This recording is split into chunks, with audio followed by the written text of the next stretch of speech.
तो जय मसीह की। आज हम क्लास 32 देखने वाले हैं। सो हमने और 4 दिन का क्लासेस होगा, फिर ख़त्म कर लेंगे। आज होगा, कल है, फिर नेक्स्ट मंडे है, नेक्स्ट वीक में 2 बार हम करेंगे, फिर ख़त्म हो जाएगा कोर्स। और हम प्रार्थना करेंगे शुरू करने के। परमेश्वर हम धन्यवाद करते हैं इसके लिए आपने संभाल के रखे हैं शैतान का कार्य से, शैतान की वृत्तियों से। हमें आपका वचन के द्वारा बुद्धि दिए हैं, परमेश्वर आप हमें सुरक्षित रखते हैं, इसके लिए धन्यवाद करते हैं। और आज हमने जैसे कलीसिया में क्या क्या शैतान इस्तेमाल कर सकता है, कलीसिया में लोगों के बीच में, परिवार में लोगों के बीच में जो आपसे दूर लेके जाने के लिए, इसके बारे में देखने वाले हैं। और हमें अच्छा समझ दीजिए परमेश्वर, हमसे बात करिए। और हमारा मन में कुछ ऐसा है तो उसको आप निकालिए परमेश्वर, ताकि हमारा आत्मिक जीवन के लिए ज़रूरी है, हमारा परिवार कलीसिया के लिए भी ज़रूरी है। हमें आप हर दिन आपके जैसे बना रहे हो, हम आपके जैसे हो रहे हैं धीरे धीरे समय के साथ। ये बड़ा कार्य है और आप अनुग्रह से कर रहे हैं, उसके लिए धन्यवाद करते हैं यीशु के नाम से। सो पिछले हफ्ते हमने क्या देखा था कि शैतान कैसे एक परिवार को अपना काबू में रख सकता है, और क्या क्या हम कर सकते हैं हमारा परिवार को बचाने के लिए, नहीं तो छुटकारा देने के लिए। तो हमने 4 पॉइंट उसमें देखे। तो पहला, हम मसीह में हम कौन है, हमारा पद क्या है, हमारा पहचान क्या है मसीह के द्वारा, वो एक पॉइंट था। दूसरा, हम जो परमेश्वर को प्रसन्न करेगा वो हम करेंगे, वो निर्णय लेंगे। हम परमेश्वर को जो प्रसन्न करेगा वो हम करेंगे, जो प्रसन्न नहीं करेगा वो हम नहीं करेंगे। और तीसरा, हम हमारा परिवार के लिए प्रार्थना करना बहुत मुख्य है। और चौथा, हम हमारा गवाह में दृढ़ रहना, being bold in the testimony of Jesus Christ. तो साथ साथ हमने बच्चे लोग का मसीह के बारे में सिखाना के बारे में भी देखे। और फिर हमने थोड़ा सा शुरू किए थे कि कैसे शैतान ने कलीसिया में लोगों के बीच में डिवीज़न, भाग अलग कर सकता है, क्या क्या चीज़ वो इस्तेमाल कर सकता है। तो पहला क्या देखें, पहला आज उसके बारे में और ज़्यादा देखने वाले हैं, ऑफेंस। जैसे चोट लग गया, कोई कलीसिया में कोई व्यक्ति है, उन्होंने मुझे चोट पहुंचा दिया, और नहीं तो वो पासवान भी हो सकता है, कोई टीम मेंबर हो सकता है। तो उसके बारे में देखे हैं। वो हमने देखे ना, वो क्या है, वो एक जाल है। शैतान उसको एक जाल के तरीके से इस्तेमाल करता है। तो जैसे वो फिशिंग के बारे में देखें, और एक मछली पकड़ने के लिए, तो ये बेट है, ये हुक है। तो मछली इसको देखता है, जो खाना रखा है उसको अच्छा लगता है, पकड़ने के लिए आता है, मगर क्या हो गया, फंस गया, जाल में फंस गया। तो ऐसे ही जब हमें चोट पहुंच गया, फिर हम खुद को देखते हैं, हम मसीह को नहीं देखते, मसीह का कार्य को नहीं देखते हैं। हम मेरा ज़रूरत, मेरा प्रॉब्लम, मेरा समस्या वो बड़ा देखते हैं। तो हम और भी देखेंगे आज। तो उसको जाल में फंसा के शैतान क्या करेगा, धोखा देगा।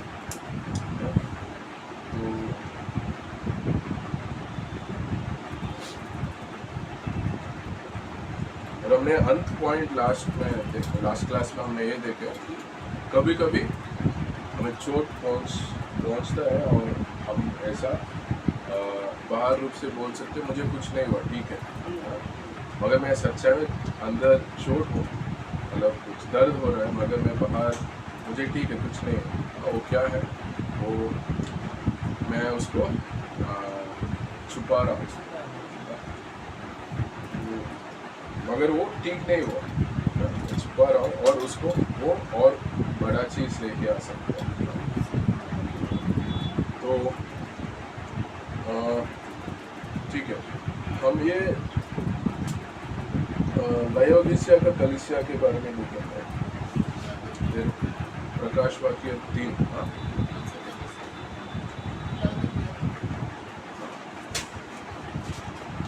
इंग्लिश में बोला, तो प्रकाश वाक्य 3 में मैं कुछ वचन बोलता हूँ, वो पढ़ सकते हैं।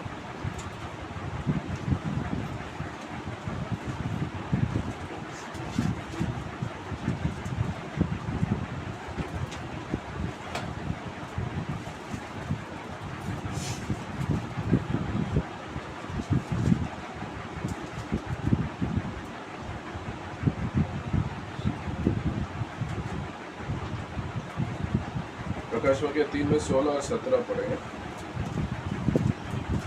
इसलिए कि तू गुनगुना है और न ठंडा है और न गर्म में तुझे अपने मुंह से उगलने करूँ। तू कहता है कि मैं धनी हूँ और धनवान हो गया हूँ और मुझे किसी वस्तु की घटी नहीं, और यह नहीं जानता कि तू अभागा और तुच्छ और कंगाल और अंधा और नंगा है।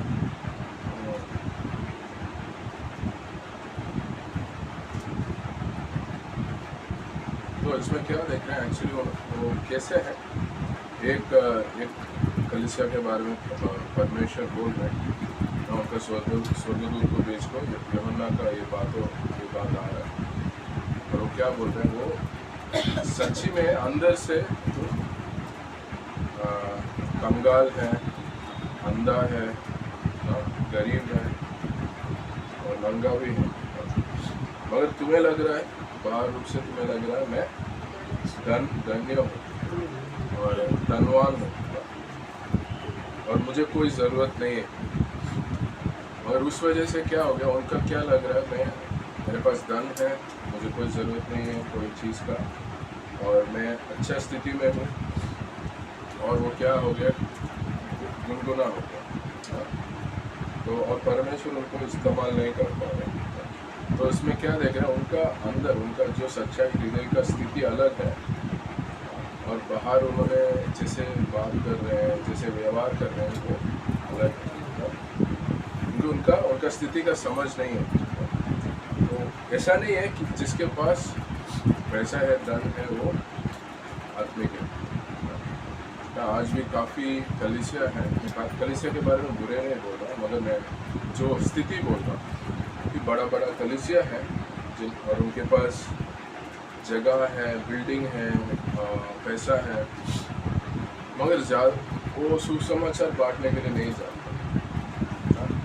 तो परमेश्वर हमें आज्ञा दिया हर जगह जाके सुसमाचार सुना हो और उनको सिखाओ, मेरा वचन सिखाओ, उनको चेला बनाओ, उनको बपतिस्मा दो, कलीसिया में उनको विश्वास में बढ़ाओ, मत्ती 28 में, मगर वो कर नहीं पाए, वो क्यों, गुनगुना हो गए।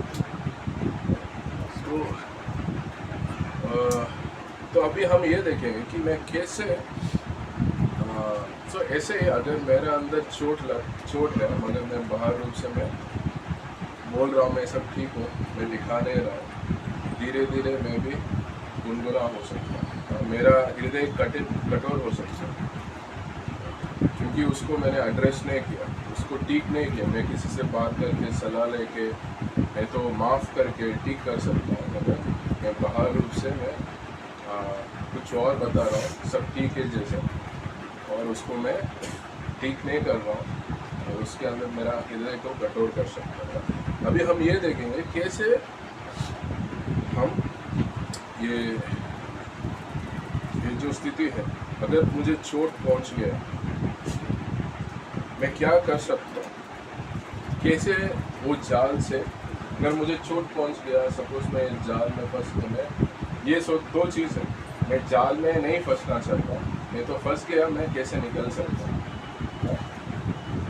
तो ऐसे भी है, कुछ मछली जाल में फंस गए, लेने समय निकल के वापस गिर गए, बच गया। तो कैसे हम कर सकते, तो उसी में ये प्रकाश वाक्य 3 में हम देखेंगे वचन 18 में देखेंगे, वचन 18 पढ़िएगा। इसलिए मैं तुझे सम्मति देता हूँ कि आज में ताया हुआ सोना मुझसे मोल ले कि तू धनी हो जाए, और श्वेत वस्त्र ले ले कि पहनकर तुझे अपने नंगेपन की लज्जा न हो, और अपनी आँखों में लगाने के लिए सुरमा ले कि तू देखने लगे। चलो पहला पार्टी हम देखेंगे। पहले परमेश्वर बोल रहे मुझसे तुम सोना लो, मतलब ये सोना मतलब ये आग में गए हुए सोना, रिफाइंड, क्या लिखा है वचन में हिंदी में, गोल्ड रिफाइंड, आग में तया हुआ सोना, मतलब ये सोना है जो उसमें जो जैसे इम्प्योरिटीज़ बोलते हैं, सोना के अलावा कुछ और चीज़ है उसको निकाला हुआ है, मतलब शुद्ध है और शुद्ध है ये सोना। ना सोने में अलग अलग कैरेट होता है कि 999 है, मतलब जो प्योर गोल्ड है, तो फिर ये 24 कैरेट है, फिर 22 कैरेट है जिसमें सारे अलग अलग ज्वेलरी बनता है, फिर 18 है, 14 है, अलग अलग कैरेट है। सो जो 24 कैरेट है वो शुद्ध गोल्ड है, मतलब पूरा गोल्ड ही है, उसमें जैसे कॉपर है, नहीं तो निकल है, क्रोमियम, ये सब ऐड करते हैं ज्वेलरी बनाने के लिए, वो नहीं है। जब शुद्ध गोल्ड होता है वो आसान से उसको अलग अलग शेप में कर सकते हैं, बहुत आसान होता है, बहुत सॉफ्ट होता है। जब उसमें कुछ और मेटल ऐड करेंगे, अभी आपका जो बैंगल है, चेन है, थोड़ा स्ट्रांग है ना, ऐसा नहीं कि आपका थोड़ा सा ये प्रेशर दोगे आसान से ये हो जाए, मुड़ जाएगा, थोड़ा ज़्यादा प्रेशर देना पड़ता है। मगर प्योर शुद्ध गोल्ड होगा तो आसान से मुड़ जाएगा। तो उन्होंने कुछ ये कुछ एलिमेंट्स डालते हैं उसको थोड़ा हार्ड बनाने के लिए, कठोर बनाने के लिए। बट इसमें ये वचन में हम क्या देख रहे हैं, जैसे हमारा विश्वास है, हमारा हृदय है, उसमें कुछ चोट है, ये तो नफरत है ना, जलन है, तो ये सब क्या है, ये सोने का अशुद्ध करने वाला चीज़, मेरा हृदय को अशुद्ध करना, उसके कैसे निकालना है, तो उसका वर्णन दे रहे हैं परमेश्वर इसमें।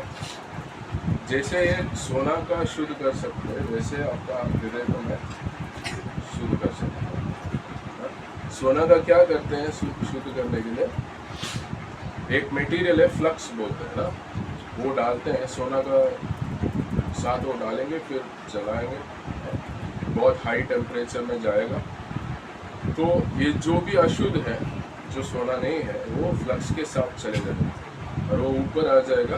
सोना बहुत वजन वाला है, वो नीचे आएगा, तो ऊपर से निकाल के फेंक देंगे, वो शुद्ध अशुद्ध वाला है, और नीचे वाला सोना और शुद्ध होगा। उसको बार बार ऐसा करेंगे, बहुत शुद्ध सोना मिलता है ना। तो परमेश्वर क्या करते हैं, हमारा जीवन में परीक्षा, कठिनाई, जो हमें अच्छा नहीं लगता उस समय के लिए, ये सब लेके आते हैं।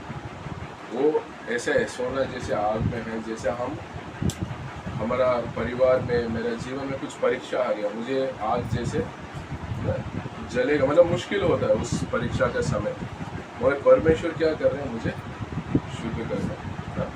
तो जब मैं परीक्षा में हूँ, जब मैं कठिनाई में हूँ, क्या हो रहा है, मेरा हृदय में जो अशुद्धता है अभी ऊपर आता है। जब एक सिचुएशन होता है तभी मुझे पता चलता है, अच्छा मेरे अंदर जलन भी है ना। किसी ने,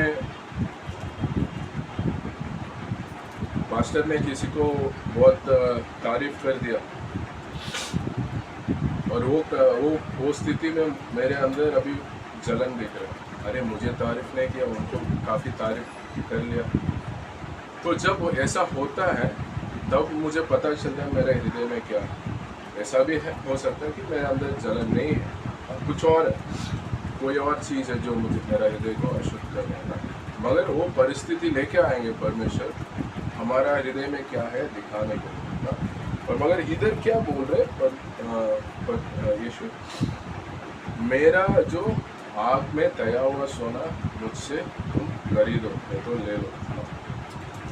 कि वो ये ऐसा हृदय का, ऐसा जीवन का बात हो रहा कि जहाँ पे अशुद्धता नहीं है, कि वो परमेश्वर का चरित्र है, परमेश्वर का हृदय है, मैं तुम्हें दे सकता हूँ। तो अगर मुझे चोट पहुँच गया, मैं क्या कर सकता हूँ, परमेश्वर के पास जाके मैं उनका सोना मैं ले सकता हूँ। उसको मैं उसके ऊपर, अरे ऐसा हो गया, उन्होंने ये कर दिया, वो कर दिया, मैंने 5-10 लोग तो बोलना सही बात नहीं है। मैं जिन्होंने चोट पहुंचाया उनके पास जाके मैं बात कर सकता हूँ अकेले, भाई आपने जो किया मुझे बुरा लगा, मुझे अच्छा नहीं लगा, मुझे चोट पहुंचा दिया, ये सब क्यों किया ना। उसमें ऐसा हो सकता है उन्होंने बोलेंगे कि नहीं मैं ऐसा सोच के नहीं किया, आपने जो सोचे हैं ऐसा सोच के मैंने नहीं किया, सॉरी, ऐसा ख़त्म हो गया बात उधर। तो मैं उनके पास अकेले जा सकता हूँ, बाकी लोग का बोलने का बात नहीं है। और इसको परमेश्वर इस्तेमाल भी करते हैं। मैं क्या कर सकता हूँ, मुझे चोट पहुँच गया, मैं परमेश्वर का प्रार्थना में जा सकता हूँ, मैं पूछ सकता हूँ परमेश्वर मुझे आपका सोना दीजिए, मेरा हृदय में कुछ जो अशुद्ध लग रहा है उसको आप निकालें, और मैं आपसे मुझे माफ़ीपन दीजिए, आपसे मुझे प्रेम दीजिए। उन्होंने चोट पहुंचाई, बाहर मुझे चोट पहुंचाई, फिर भी मैं उनको प्रेम करने के लिए, तो परमेश्वर मेरा बोल रहा है कि मेरे से सोना ले लो और खरीदो। तो इन्होंने जो ये एक बुक से है, उन्होंने जो बुक लिखे हैं, उन्होंने बोले मैं कभी कभी जब कठिनाई होता है, परिस्थिति होते हैं, बहुत आसान से लोगों के ऊपर गुस्सा हो जाता हूँ, मैं कुछ कठिन बात बता देता हूँ, क्योंकि मेरे अंदर टेंशन है, स्ट्रेस है परिस्थिति में। फिर जो भी सामने आ गया, कुछ छोटा मोटा बात में बहुत गुस्सा हो जाता है, ऐसा वो बोल है। बट उसमें क्या दिख रहा है, मेरा मन में जो अशुद्ध है वो दिख रहा है। परमेश्वर वो दिखा रहा है, उसको साफ करने के लिए, क्योंकि वो मतलब उन्होंने आरोप नहीं लगाता, मसीह निंदा नहीं करते, आरोप नहीं लगाता कि हमें ग्लानि नहीं लेके आता, हमें दिखा रहे ये तुम्हारा हृदय का स्थिति है और मैं तुम्हें मदद कर सकता हूँ। और एक और वचन पढ़ लेंगे, यशायाह का 48 और वचन 10।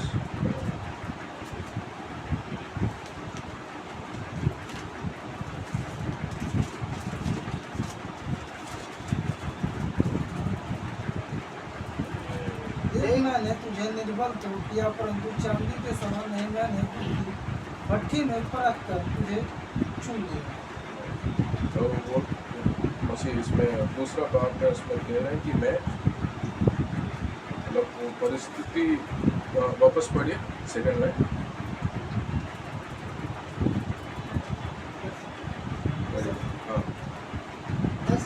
हाँ 10। देख मैंने तुझे निर्मल तो किया, परंतु चांदी के समान नहीं, मैंने दुख की भट्ठी में परख कर तुझे चुन लिया। दुख का भट्टी में परमेश्वर हमें परखते हैं। तो हमने पहले पढ़े है ना, शैतान हमें लालसा लेके आता है गिराने के लिए, मगर परमेश्वर परीक्षा में डालते हैं हमें मजबूत बनाने के लिए, आशीष देने के लिए, और उनको गहराई से समझने के लिए। तो वो हमें परखता है हमें शुद्ध करने के लिए, जैसे ऐसा सोना शुद्ध करना। और दूसरा हम क्या कर सकते हैं इसके बारे में देखेंगे। तो हमारा हृदय का स्थिति क्या है उसको देख के हम पश्चाताप कर सकते हैं, रिपेंट।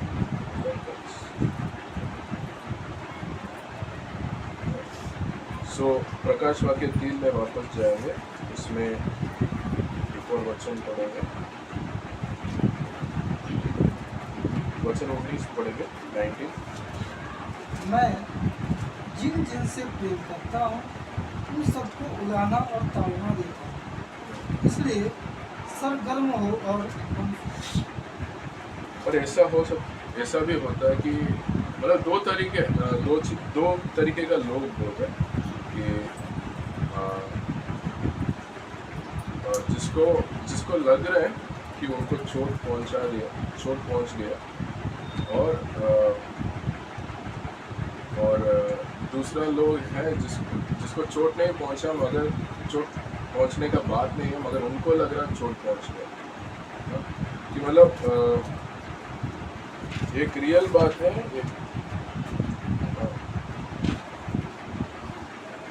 तो एक तरीके का लोग है जिसको रियली चोट पहुंच गया, और दूसरे तरीके का लोग हैं उनको चोट पहुंचने का कोई बात नहीं था, उनको लग रहा है चोट पहुंच गया, उनको खुद बुरा लग रहा है, और बुरा करने का ऐसा बात नहीं था उसमें। अभी तो इसमें जब अभी सोचे कि कोई बच्चा कुछ गलत किया, जैसे माँ बाप बोले ऐसा मत करो, और वो बच्चा क्या किया, वापस ऐसा ही किया जो मना किया हो, और फिर अभी माँ है वो डांटने लगी, तो बच्चे को चोट लग गया कि मेरे माँ ऐसे बोले, बच्चे रो रहे हैं जो भी, तो मगर ये उसका ज़रूरी है कि, तो ये एक अलग एग्जाम्पल। तो ऐसा हो सकता है मुझे किसी ने मेरे विरुद्ध गलत किया, वैसे चोट पहुंच गया, और ऐसा है मुझे ये डांट ज़रूरी है, और मुझे अच्छा नहीं लगा ये डांट, क्योंकि मेरा हृदय में जो अशुद्ध है मुझे पता नहीं चल रहा कि मैं कुछ गलत कर रहा हूँ, गलत रास्ते में जा रहा हूँ।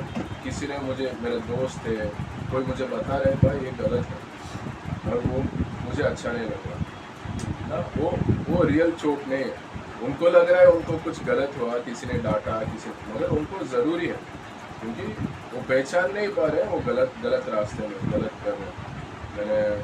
मैंने आज्ञा पालन नहीं कर रहा, मेरा माँ बाप जो बोले उसी हिसाब से नहीं कर रहा, मेरा अपने हिसाब से कर रहा। तो इसीलिए परमेश्वर ये बोल रहे हैं कि मैं जिसको प्रेम करता हूँ उनको ही मैं ये डांटता हूँ, नहीं तो ताड़ना देता हूँ। तो अगर मुझे ताड़ना मिलता है तो मैं, क्योंकि वो व्यक्ति जो मुझे ताड़ना दे रहा है वो मुझसे प्रेम कर रहा है, इसीलिए ताड़ना दे रहा है। उस समय मैं क्या करना है, मैं पहचान करना है, मैं क्या इन्होंने जो बोल रहे हैं वो सही है क्या, तो सही है, मैं देख पा रहा हूँ सही है, तो मुझे क्या करना है, उसको पश्चाताप करना, बदलना है, उनको बताना धन्यवाद कि आपने ऐसा बोले, और मैं मान रहा हूँ आप मुझसे प्रेम करते हो, मेरे ऊपर चिंतित है, इसीलिए आप बोल रहे हैं। 100 लोग मुझे देख रहे हैं ऐसा करते हुए, आप एक ही बंदा आके बोल रहे हैं, क्योंकि आप मेरे जीवन में मेरा मार्ग का आप चिंतित है, मेरा जीवन कैसे चलता है। तो काफ़ी बार ऐसा होता है कि मेरा हृदय का स्थिति कैसे है मुझे पता नहीं होता, मुझे लग रहा है मैं शुद्ध सोना है, और मेरे अंदर अशुद्ध है। तो परमेश्वर वो या परीक्षा करेंगे। परीक्षा अलग अलग लोग के साथ कर सकते हैं, कोई परिस्थिति के साथ भी कर सकते हैं। अगर मैं पहचान नहीं कर पा रहा हूँ, मैं क्या करूँगा? मैं दोष लगाऊंगा, कैसे ये भाई आके मुझे ऐसा बोल दिया, मुझे चोट लग गया उन्होंने, क्योंकि किसी ने मुझे आके बोल दिया मैं कुछ गलत कर रहा हूँ। उन्होंने प्रेम से मेरे अच्छे के लिए बोला, अगर मुझे अच्छा नहीं लग रहा फिर मैं क्या करूँगा? दोष लगाऊंगा और मेरे अंदर चोट रखूँगा। वो क्या होगा? वो धीरे धीरे बड़ा होगा, गुस्सा आएगा उससे, नफरत आएगा उससे ना। ऐसे ही शैतान उसको इस्तेमाल करता है लोगों को अलग करने के लिए। फिर क्या करूँगा? मैं उनसे ज़्यादा बात नहीं करूँगा क्योंकि मुझे चोट लग गया। फिर वो बहुत टाइम लगेगा वापस मिलाने के लिए।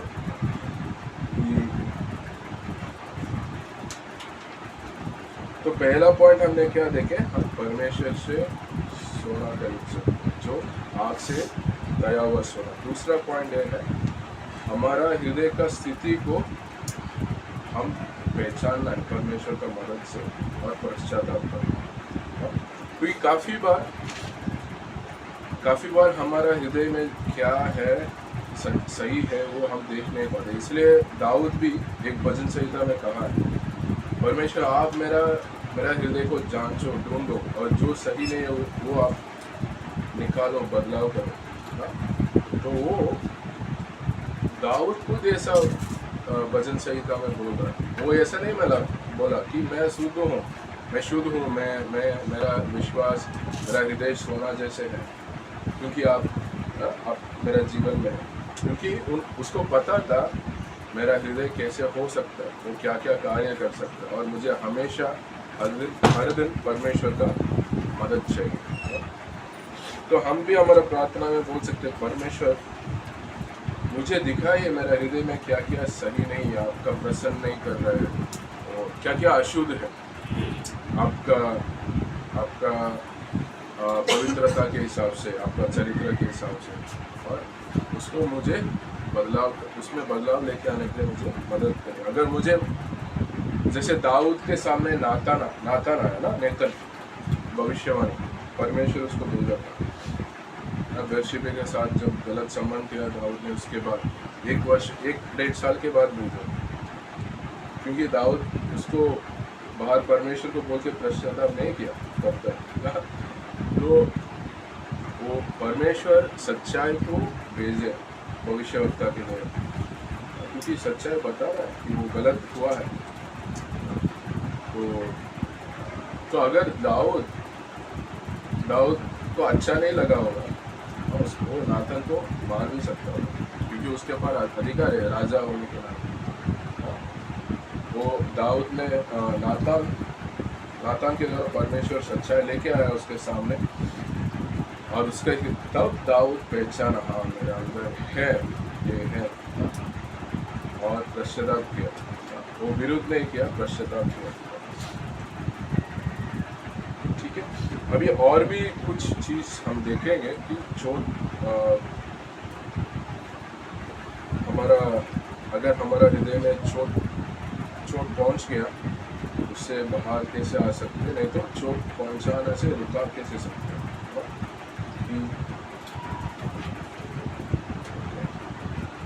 हमें कुछ चीज़ ये जानना है कि अभी हम अंतिम दिनों में हैं ना।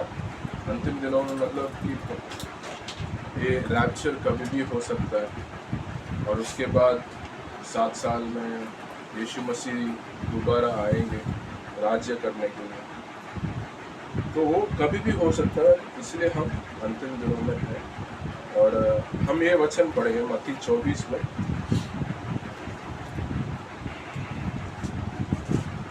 मत्ती 24 में वचन 10 पढ़ेंगे।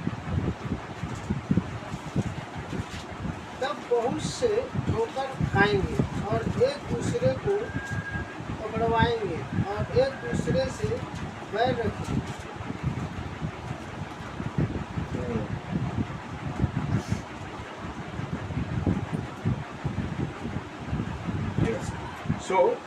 ये किसका बात कर रहे हैं? विश्वासी लोग का बात कर रहे हैं, जो चर्च आ रहे हैं, मसीह लोग जानते हैं, ये क्या है? एक चिन्ह है कि हम अंतिम दिनों के बहुत करीब आ गए। लोग टक्कर खाए, चोट पहुंच, जो लोग बात कर रहे हैं वो बोलते हैं वो चोट पहुंचा था, लोग धोखा देंगे, गुस्सा होंगे, नफरत होगा, ये सब एक चिन्ह है।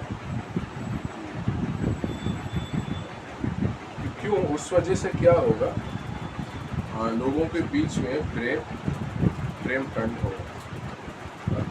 कि जो रोमियो 5:5 में हम देख रहे हैं, परमेश्वर हमारा हृदय में पवित्र आत्मा के द्वारा प्रेम और करता था, क्या उंडेलता है। और हम पूछेंगे, हमारा मन में वो प्रेम बढ़ सकते हैं। कि बात यह है कि बहुत संसारिक है, सब लोग ऐसा कर सकते हैं। मुझे कोई गलत किया, मैं वापस गलत किया, ये बहुत आसान है, बहुत संसारिक है, कोई भी कर सकता है। और ये करना मुश्किल है, जो मुझे गलत किया उसको मैं अच्छा करूँ, उसके वापस मैं प्रेम ही दिखा रहा हूँ, उसको वापस गलत नहीं कर रहा हूँ, कुछ गलत बात नहीं कर रहा हूँ, गलत कार्य नहीं कर रहा हूँ उसके विरुद्ध, उसको मैं माफ़ कर दिया, छोड़ दिया और अच्छा ही कर रहा हूँ। कौन किया ऐसा? यीशु मसीह ने किया। उनका चेले लोग देखो कि 12 चेले लोग हैं जिसके साथ काफ़ी समय मसीह ने बिताए, और जब वो गेत्सेमने बगीचे में रोमियो का सिपाही लोग और यहूदी लोग वगैरह आए थे यीशु को पकड़ने के लिए, सब लोग उनको छोड़ के चले गए ना? और उसके बाद पतरस 3 बार यीशु मसीह को इनकार किया सबके सामने। और जो एक जुदास यहूदा बोलते हैं, क्या बोलते हैं जुदास को? यहूदा इस्करियोत क्या किया? वही यीशु मसीह का विरुद्ध कार्य किया। 3 साल यीशु मसीह के साथ रहा, यीशु मसीह से काफ़ी सीखा। यहूदा के जैसे काफ़ी वो 12 लोग के अलावा और किसी को ऐसा मौका नहीं मिला था यीशु के साथ 3 साल रहने का। फिर भी उसका मन कैसे था? यीशु मसीह का विरुद्ध था। तो यीशु मसीह ये यीशु मसीह को पहले से मालूम है, क्योंकि वो परमेश्वर है। यहूदा मुझे 3 साल के बाद धोखा देने वाला, और यीशु मसीह यूदास का विरुद्ध कभी कार्य नहीं किया, उसको कभी कुछ गलत नहीं बोला, तुम धोखा देने वाले 3 साल के बाद तुम क्यों आए, ऐसा नहीं बात किया, उसको भी प्रेम दिखाया। पतरस मुझे इनकार करने वाला उनको मालूम है, फिर भी उनके ऊपर निवेश कर रहे हैं, उनके साथ समय बिता रहे हैं, उनको बना रहे हैं। इनकार करने के बाद वापस आके वो मेल मिलाप कर रहे हैं और बोल रहे हैं कि मेरा, तो उसके द्वारा क्या दिखाया? वो अनुग्रह दिखाया कि जब हम परमेश्वर का प्रेम, हमारा जो अगापे लव बोलते हैं, अगापे प्रेम जो परमेश्वर का है वो हमारा मन में है, उसके द्वारा हम यीशु मसीह का चरित्र हम दिखा सकते हैं, अनुग्रह दिखा सकते हैं। वही मेन बात है कि अगर मेरे अंदर चोट पहुंच गया, किसी ने कुछ किया, कुछ बोला, छोटे छोटे शब्द भी लोगों को बड़ा बड़ा चोट पहुंचा सकते हैं। और वो चोट पहुंच गया, मैं क्या कर सकता हूँ? परमेश्वर के पास जा सकता हूँ और उनसे मदद मांग सकता हूँ, उनसे प्रेम, मेरा मन में प्रेम भरिए वापस इनको प्रेम करने के लिए, और कोई बुरा कार्य, बुरा बात नहीं करना है। और हम यीशु मसीह का बहुत बड़ा उदाहरण है बाइबल में, वो हम फॉलो कर सकते हैं। वो मुश्किल है, वो मुश्किल है करने का शारीरिक कौशल, बट सुपर नेचुरली अलौकिक बोलते हैं, अलौकिक के हिसाब से बाय द स्पिरिट ना, आत्मिक तौर से हम कर सकते हैं। तो हम अंतिम दिनों में है, ये ज़्यादा होगा, क्योंकि ये लिखा भी है लूका 17:1 में, हमने लूका 17:1 में पहले हमने देखा था मैं टोकर खाएंगे ना, बार बार हम टोकर खाएंगे। ऐसा कोई नहीं व्यक्ति होगा जो टोकर नहीं खाएगा। मगर उस समय हमें हृदय को बचा के रखना है। और वो एक परीक्षा भी है, मालूम है कि हमारा बुलावट के लिए परमेश्वर एक बुलावट रखा है हमारे लिए। और अगर एक ठीक है, आपको चोट पहुंच गया, आपको बुलावट को छोड़ के जा रहे हो, नहीं तो स्थिर रहते हो। वो भी एक परीक्षा है हमारा बुलावट के लिए। अब सोचिए, इतना जो अगुवाई लोग हैं, पासवान लोग हैं, नहीं तो काफ़ी विश्वास योग्य परिवार है अलग अलग कलीसियाओं में, जो 20 साल 30 साल आ रहे हैं, कि उनका ऐसा नहीं है उनका कभी चोट नहीं पहुंचा। वो चोट सब बात करके उन्होंने विश्वास योग्य रहे।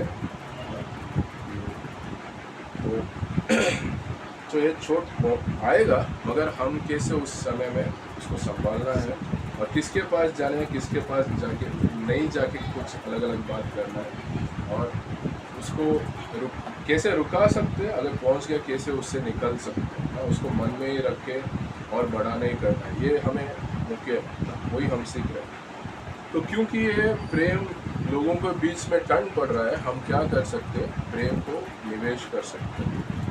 जैसे हम बीज बो रहे हैं कि ये हमें मालूम है कलीसिया में भी प्रेम टन पड़ेगा अंतिम दिनों में वचन के दौरान। तो हम क्या कर सकते हैं, क्योंकि हम मसीह को पीछे जा रहे हैं, और मसीह क्या किया, लोगों के मन में प्रेम डाले ना, सुसमाचार के द्वारा, उनका वचन के द्वारा। तो हम भी लोगों को जीवन में हम प्रेम दिखा सकते हैं, प्रेम डाल सकते हैं, उनको प्रोत्साहन कर सकते हैं ना। उनको जब कोई निराश होगा, कोई परिस्थिति में होगा, उनके लिए प्रार्थना करेंगे, उनको एनकरेज करेंगे, उनको परमेश्वर का जो प्रॉमिसेस है, वादाओं हैं, उसको याद दिला सकते हैं ना। उनको हमेशा हेल्प कर रहे हैं हम ना, उनको विरुद्ध कुछ नहीं कर रहे हैं, हम हेल्प कर रहे हैं ना। उसके द्वारा हम प्रेम लेके आ सकते हैं। और ऐसा हो सकता है मैं किसी को मैं प्रेम दिखा रहा हूँ, मगर मेरा विरोधी काम कर रहा है, कुछ मैं उनको समझ नहीं आ रहा है, मैं प्रेम दिखा रहा हूँ, मैं चिंतित हूँ, मगर वो क्या कर रहे हैं, उनको शायद गलत समझ हो रहा है, और वो समझ नहीं आ रहे हैं मैं क्यों ये सब बात कर रहा हूँ, मैं क्या करना चाह रहा हूँ, क्या मेरा उद्देश्य है उसमें, क्या मोटिवेशन है, प्रेरणा है, और वो गलत समझ रहे हैं शायद, और मुझे अलग ही रिस्पॉन्स मिल रहा है। कि अगर मैं एक बच्चे को चॉकलेट लेके जाके दे रहा हूँ प्रेम से, और वो बच्चे चॉकलेट को फेंक देते हैं, मुझे क्या लगेगा, बुरा लगेगा, क्योंकि मुझे चोट पहुँच गई। मैं प्रेम से कर रहा हूँ, मुझे क्या बोलना था, मेरा उम्मीद क्या होगा, बच्चे मुझे थैंक यू अंकल बोलना, ठीक है, थैंक यू अंकल भी नहीं बोली और ली भी नहीं, उसको फेंक दी, तो मुझे क्या लगेगा, बुरा लगेगा। तो और यीशु क्या बोल रहा, तो ये वचन देखेंगे गलतियों 6 में, बहुत अच्छा वचन है। मतलब ये ऐसा वचन है हमारा मसीह जीवन के लिए ज़रूरी है, और हमारा हृदय में बहुत बड़ा कार्य कर सकता है ना। गलतियों 6 में 8 और 9, क्योंकि जो अपने शरीर के लिए होता है वह शरीर के द्वारा विनाश की कटनी काटेगा, और जो आत्मा के लिए होता है वह आत्मा के द्वारा अनंत जीवन की कटनी काटेगा। ठीक है, बस अभी पहले ये वचन देखेंगे। तो मैं हमेशा निवेश कर रहा हूँ लोगों के ऊपर ना, ऐसा नहीं मैं समय जब बिता रहा हूँ, बात कर रहा हूँ, उसके अलावा भी लोग मेरा जीवन को देख रहे हैं। अगर मेरे शारीरिक दौर से मेरा बात होगा, मेरा निर्णय होगा, एक गलत निवेश चल रहा है कि अगर मेरे पास कुछ गलत आदत है, मैं सिगरेट पी रहा हूँ, दारू पी रहा हूँ, कलीसिया में कुछ लोग मुझे देख रहे हैं, नहीं तो मेरा परिवार में मेरा बच्चे देख रहे हैं, क्या मैं उनके साथ जाके बोल नहीं रहा हूँ, कुछ, मगर मेरा जो कार्य है वो उनका मन में कुछ बीज बो रहा है, एक निवेश हो रहा है, मैं बिना कुछ बोले, क्योंकि मेरा जीवन, मेरा कार्य कुछ निवेश करेगा जो भी मेरे आसपास है। तो मैं अगर शारीरिक तौर से कुछ निवेश करूँगा वो नाश लेके आएगा, मैं आत्मिक तौर से कुछ निवेश करूँगा वो अनंतकाल जीवन लेके आएगा। जो मैं निवेश कर रहा हूँ वो बहुत मुख्य है। अभी क्या होगा, मेरा अंदर चोट है, और एक हम एग्जाम्पल देखे थे ना पहले कि मेरा अंदर चोट है और मैं हर जगह वो चोट के साथ चल रहा हूँ। मैं ज़्यादा बिना मतलब गुस्सा होऊंगा, बिना मतलब ज़्यादा कठिन बात बोलूँगा, दूसरे लोग को भी मैं चोट पहुँचाऊँ। और क्या मैं निवेश कर रहा हूँ, मैं मांस और लहू का चीज़ में निवेश कर रहा हूँ। तो क्या हुआ, ये भाई ऐसा ऐसा कर लिया वैसा, उनका मन में भी कुछ मेरे बातों से निवेश कर रहा हूँ, वो भाई भी उसके बारे में गलत देखने के लिए, गलत समझने के लिए। मगर ये दूसरे तरीके से भी मैं देख सकता हूँ। ठीक है, मुझे चोट पहुँच गई, मैं क्या कर रहा हूँ, परमेश्वर के पास जा रहा हूँ, प्रार्थना कर रहा हूँ, परमेश्वर ये चोट को आप ठीक कर लो, मुझे ये नहीं चाहिए, और मुझे जो भी मेरा दिल में अगर अशुद्धता है, आपका चरित्र के हिसाब से नहीं है, आप निकालिए। और ये जो व्यक्ति है उनके विरुद्ध मुझे गुस्सा नहीं चाहिए और नफरत नहीं होना चाहिए, मुझे प्रेम दीजिए। और मैं किसी और लोगों के साथ जाके बात करने का मतलब मैं उनके बारे में कुछ गलत चीज़ में लोगों को चर्च में हो, कोई कई जगह पे हो, मैं बात नहीं करना उसके बारे में, उसको मदद की। तो और उसके साथ साथ मैं कलीसिया में लोगों के अंदर प्रेम निवेश करने के लिए मुझे इस्तेमाल करूँगा।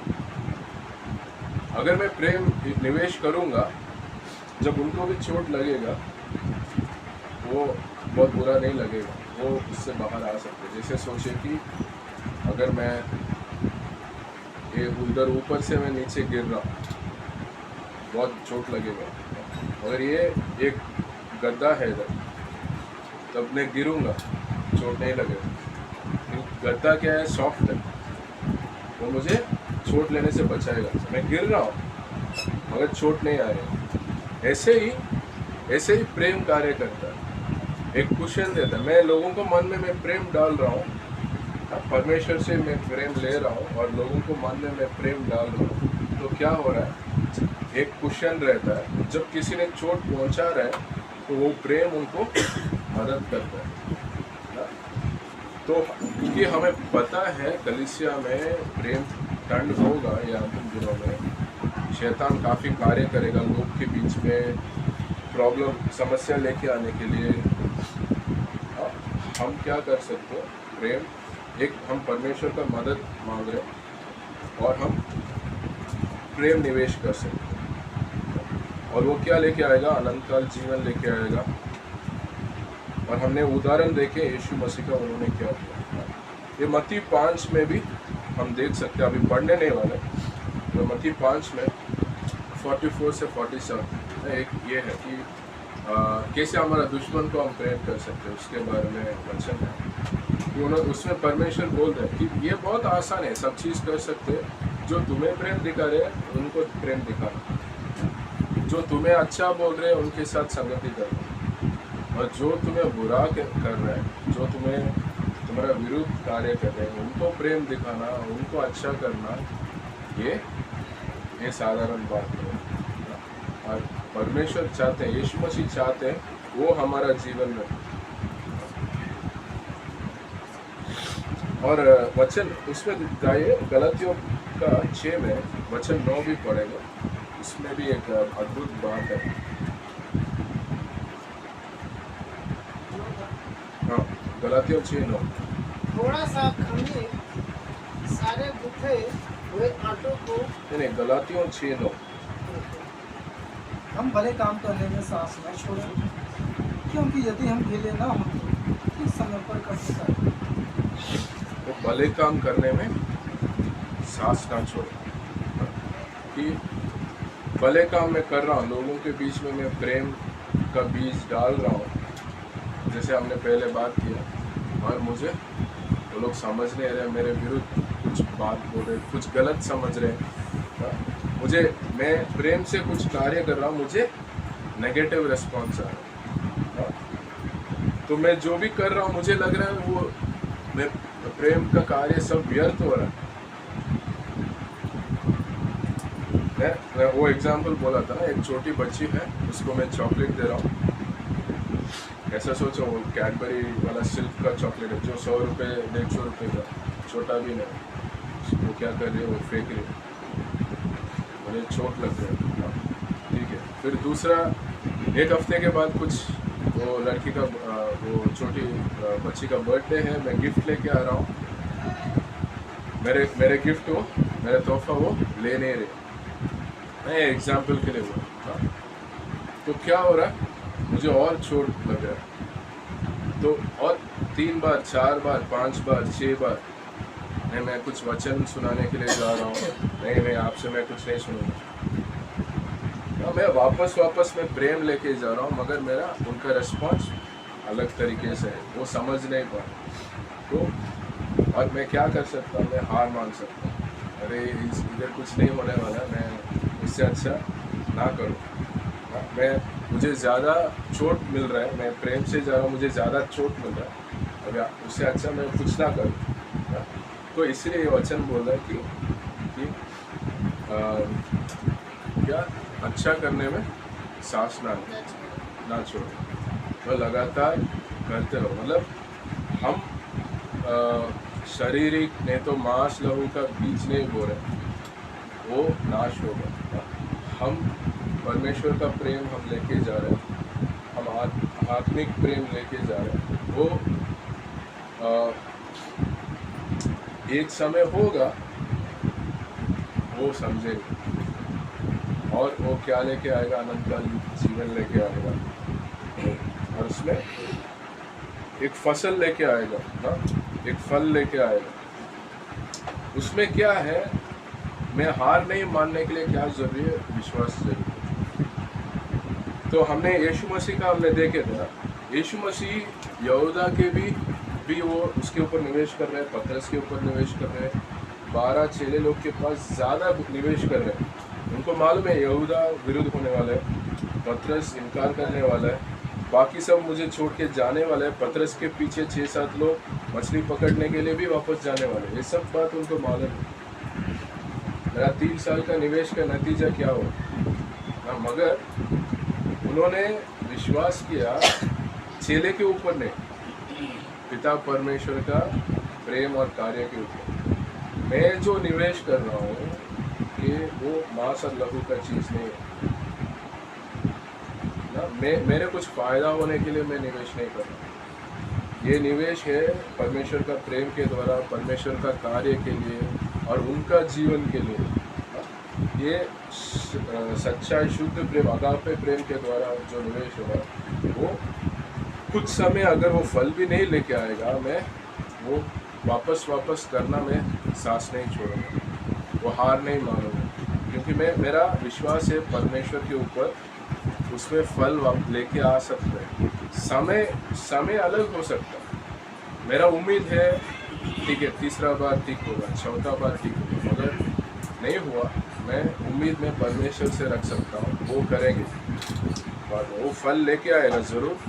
जैसे ये बड़ा उदाहरण है, परमेश्वर का चेले लोग जो सब भागे अलग अलग दिशा में, उन्होंने